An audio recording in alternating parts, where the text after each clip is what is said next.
ካብ ምልኪ ናብ ዲሞክራሲ እምረታዊ መቃን ሓርነት ጸሓፊ ጅንሻ ትርጉም ዳንኤል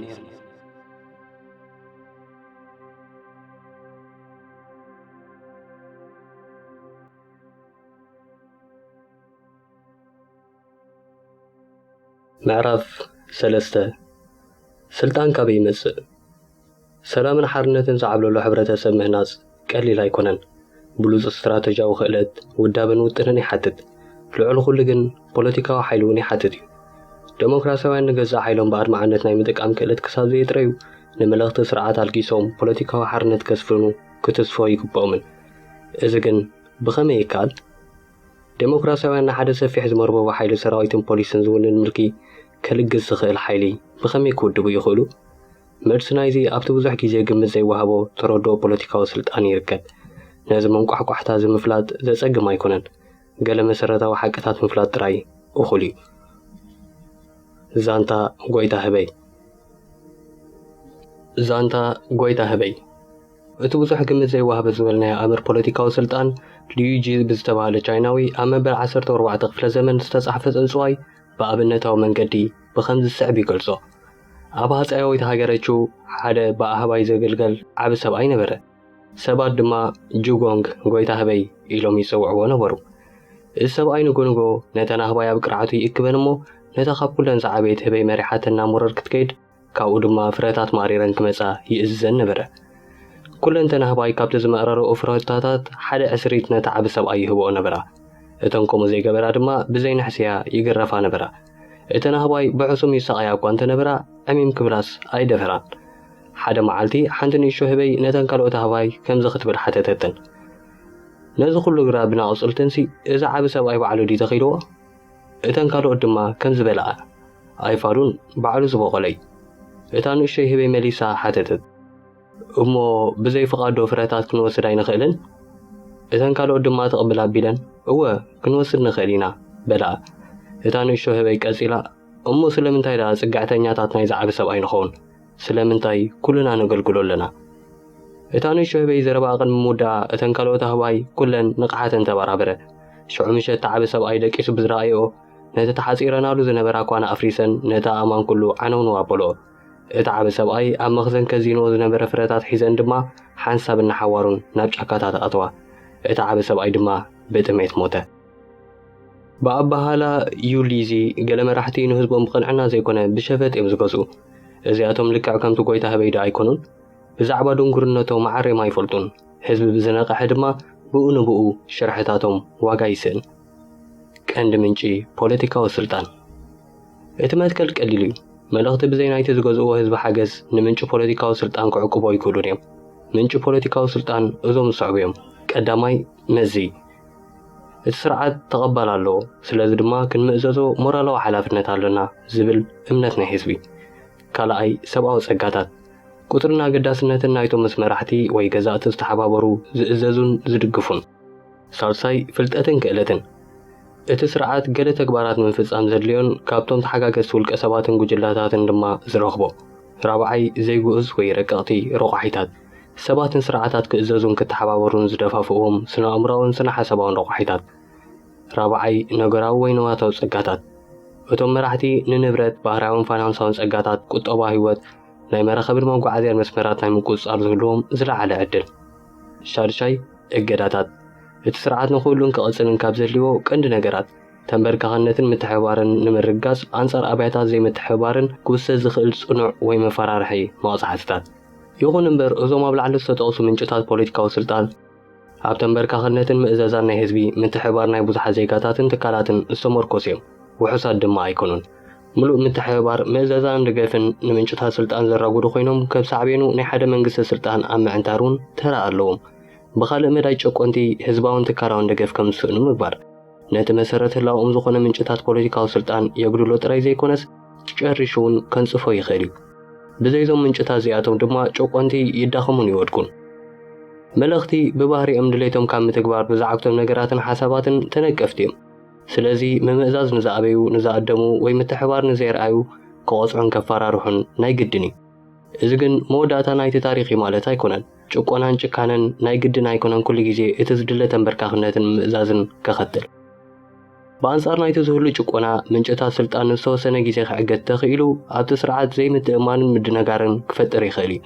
ነዚ ድማ ርኡይ ድኽመት ስልጣን ናይቲ ዘሎ መልኪ ክስዕቦ ቀሊል እዩ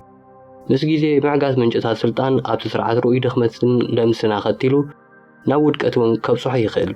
ፖለቲካዊ ደገፍ ሳእነ መላኺ ሓይሉ ቀስ ብቐስ ወይ እውን ቀልጢፉ ይመውት ኣብ ዝኾነ መንግስቲ ንዝህሉ ደረጃ ሓርነት ወይ ምልኪ ምስቶም ተጨቆንቲ ነፃ ንምዃን ዝህልዎም ትብዓት ወይ ነዘይ ምፅዓድ ዘርእይዎ ቁርብነትን ክእለትን ተዛሚዱ ዝረአ ጉዳይ እዩ ብኣንጻር ናይቲ ህቡብ ኣራዳድኣ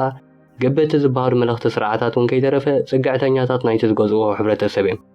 ካርል ዳች ዝተባሃለ ፖለቲከኛ ብ1953 ከም ዝበሎ ገባቲ ዋና ንኹሉ ስርዓት ብዙሓት ጥቕሚ ዘይውዕል እንተኾይኑ ጥራዩ ዓንተር ዝኸውን ገባቲ ስርዓት ብቐጻሊ ኣንጻር ህዝቢ ኣብ ጥቕሚ እንተውዒሉ ነዊሕ እዋን ዓንቲሩ ክቕፅል ኣይክእልን ገበቲ ስርዓታት ህዝቢ ንምምርካኽ ካብ ካልእ ዓይነት ስርዓታት ንላዕሊ ሓይሊ ስለ ዘድልዮም ብዝያዳ ኣብቲ ናይቲ ህዝቢ ናይ ምእዘዛ ጠባዮም ዝምርኮሱ ልዕሊ እዚ ድማ ደገፍ ናይቲ ኣገዳሲ ዝበሃል ክፋል ሕብረተሰብ ከውሕስ እውን የድልዮም እቲ ናይ መበል 19 ክፍለ ዘመን እንግሊዛዊ ኽኢላስ ንሕጊ ጆን ኦስቲን ዘይዕጉብ ህዝቢ ዝገጥሞ ምልኪ እንታይ ከም ዝመስል ብኸምዚ ዝስዕብ ገሊፅዎ ነይሩ ዝበዝሕ ህዝቢ እንተደኣ ነቲ መንግስቲ ከውድቆ ወሲኑ ነዚ ንምግባር ድማ ጭቆና ክፃወር እንተደኣ ድልው ኮይኑ እቲ ተፀልአ መንግስቲ ዋላ እውን ብሓገዝ ደገፍቱን ናይ ወፃኢ ሓይልታትን ስልጣኑ ክዕቅብ ኣይክእልን እዩ ሓንሳብ እምብለይ ዝበለ ህዝቢ ደጊሙ ክምብርከኽን ክምእዘዝን ኣይክእልን ክብል ኦስቲን ይድምድም ኣቐዲሙ እውን ኒኮሎ ማኪያቬሊ ከምዚ ዝስዕብ ኢሉ ገሊፁ ነይሩ ህዝቢ ብምሉእ ፀልኦ ልዑል ነብሱ ካብ ሓደጋ ከድሕን ኣይክእልን እዩ ጭካኑ እናስገደደ ብዝኸደ ድማ መንግስትነቱ እናተረኸመ ይኸይድ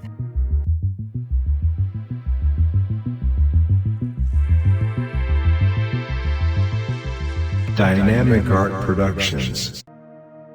ከምታ ምዕራፍ ሓደ ዝተገልጸ ግብራዊ ፖለቲካዊ ኣተረጋጉማ ናይዚ ሓሳብ እዚ ብተባዕ ተቃውሞ ኖርዌጃውያን አንጻር ጎበጣና እዚ ከምኡውን ብእምቢታ ፖለንዳውያን ጀርመናውያን ቼክ ስሎቫክን ካልኦትን አንጻር ምልክ ደይስነት ተራእዩስ ኣብ መወዳእትኡ ድማ ውድቀት ደይስነት ኣብ ኤሮፓ ስዒቡ ብርግጽ እዚ ሓድሽ ተርእዮ ኣይኮነን ፈላሚ ዘይጎነፃዊ ተቃውሞ ብውሕዱ ኣብ 494 ዓመተ ምህረት ቅድሚ ልደተ ክርስቶስ ኣቢሉ ከም ዝተራእየ ይእመነሉ እዚ ዘመን እዚ ኣብ ሮማ ዝነበሩ ሸቃሎ ንጎይታቶም ምእዛዝ ዘኣበየሉ ዘመን እዩ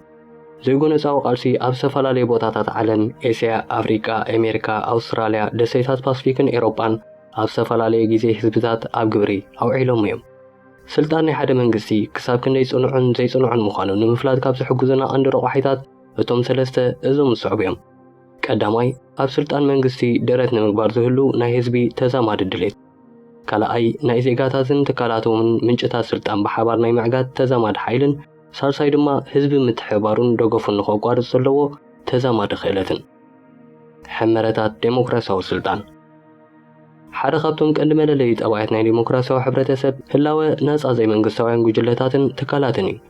እዚ ድማ ንኣብነት ቤተሰባዊ ሃይማኖታዊ ባህላዊ ስፖርታዊ ቁጠባውን ንግዳውን ማሕበራት ወይ ትካላት ናይ ተምሃሮ ፖለቲካዊ ሰልፍታትን ምትእኻብን ናይ ዓድን ከባብን ማሕበራት ናይ ሰብኣዊ መሰላት ሕርሻ ሙዚቃ ስነ ጽሑፍ ካልእን ማሕበራት የጠቓልል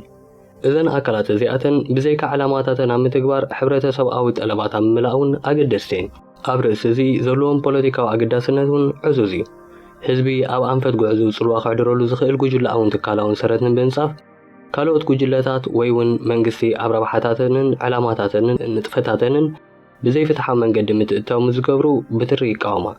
ካብኣተን ወፃኢ ዝህሉ ውልቀ ሰባት መብዛሕትኡ ግዜ ኣብ ሕብረተሰብ ርኡይ ጽልዋ ክህልዎም ኣይክእልን ንመንግስቲ ብፍላይ ድማ ንመለኽቲ ስርዓታት ክጸልዉ ድማ ፈጺምካ ዘይሕሰብ እዩ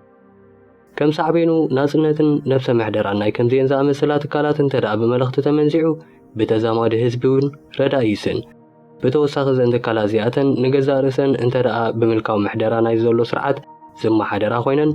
ወይ ድማ ብኻልኦት ተዘወርቲ ትካላት እንተደኣ ተተኪአን መሳርሒ ዕብለላ ናይ ኣባላተንን ሕብረተሰብን ኮይነን እየን ዝተርፋ